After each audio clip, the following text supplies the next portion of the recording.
Come to know that the meristematic tissue. Meristems. Meristems means the cells have capacity to divisible.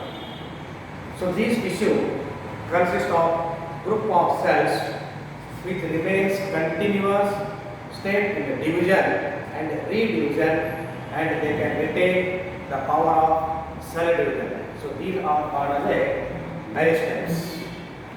So before classification, we have to come to know about the characteristic of the meristems. The meristems, they are immature cells and are in the state of growth and continuously division.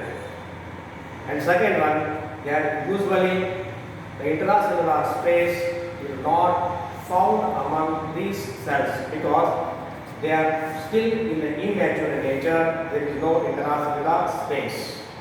And third one, the shape of the cells.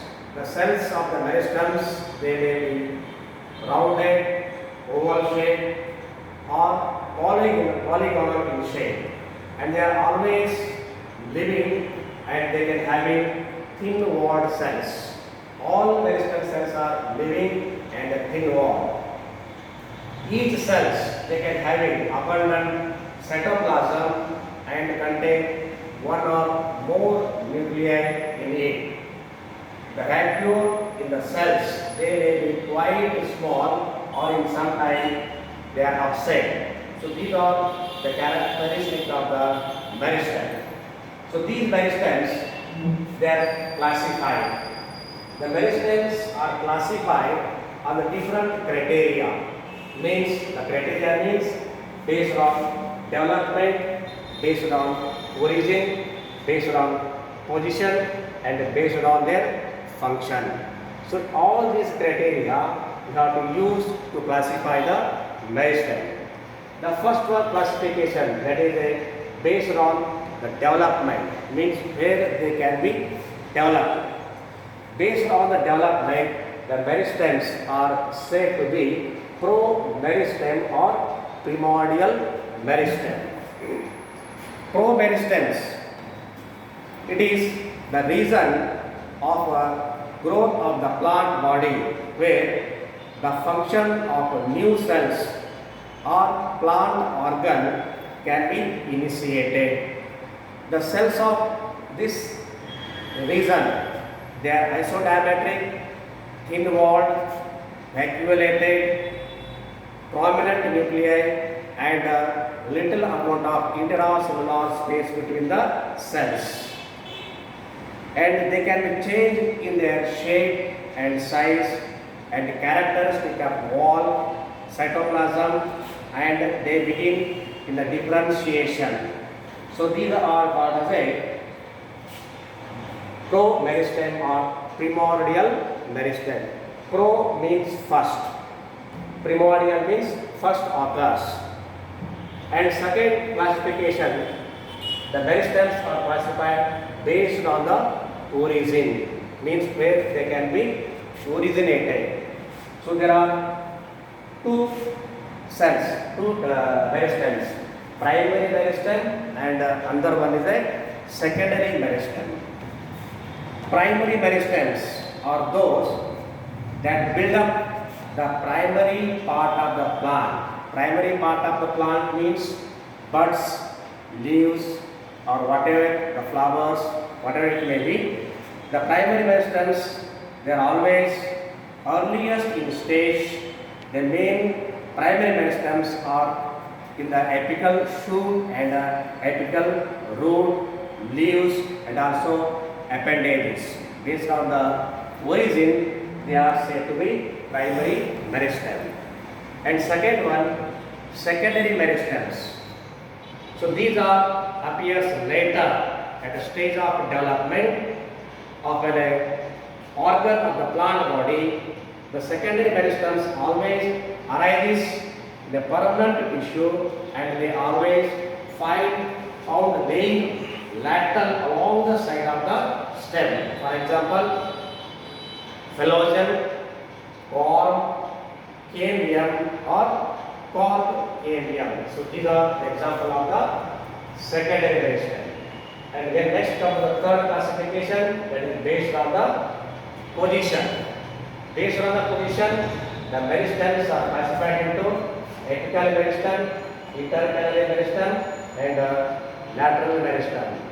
So you have to see the diagram. Apical means the apex part of the shoot. So this is the transverse section of the shoot, that is a apical meristem. They are present at the apical part. And the lateral, so intercalary meristem, these are in between the internodes, and the lateral meristems, they are either side of the stem.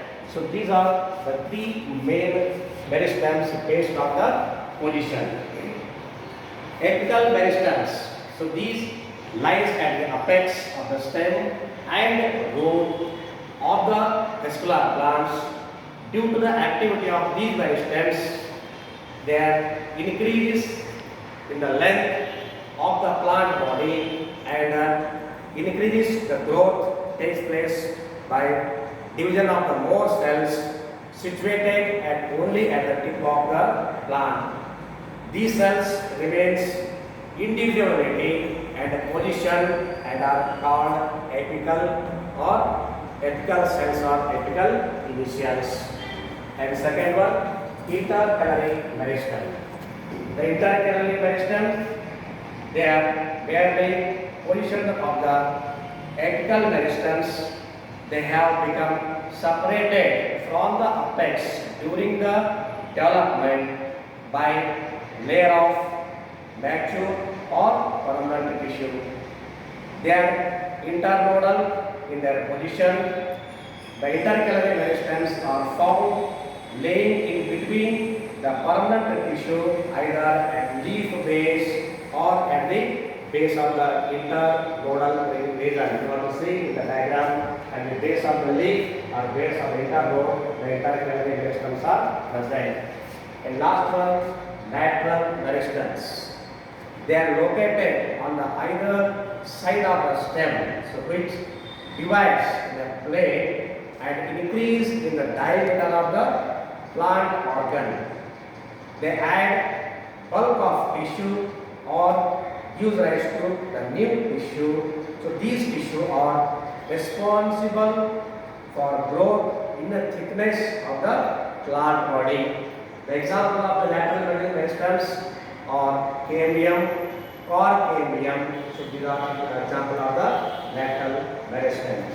And finally, based on the function, the meristems are classified into protoderm, procambium, ground or fundamental tissue.